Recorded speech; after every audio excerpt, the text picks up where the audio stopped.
வணக்கம் ஃப்ரெண்ட்ஸ். இன்றைக்கு நாம் மீன் துண்டுகளை எப்படி சுவையாக பொரிக்கலாம் என்று பார்க்கலாமா?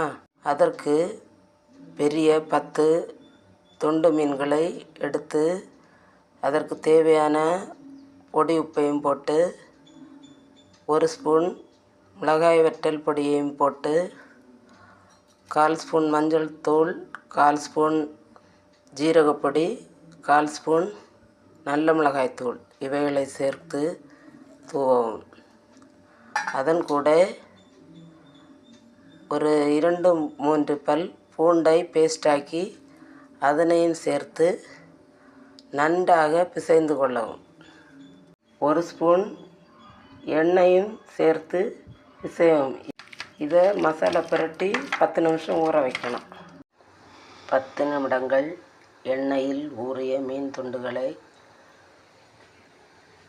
ஒரு கடாயில் தேவையான அளவு எண்ணெய் ஊற்றி எண்ணெய் காய்ந்ததும் ஒவ்வொரு துண்டுகளாக எண்ணெயில் போட்டு பொரித்து எடுக்கவும்.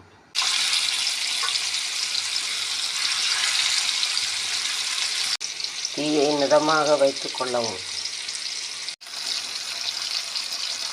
ஒருபுறம் வெந்தவுடன் மீனை திருப்பி போடவும். இப்போது சுவையான பொரித்த ஊளா மீன் துண்டுகள் தயார். நம்ம சேனலை like, share, comment and subscribe பண்ணுங்கள். தேங்க்யூ.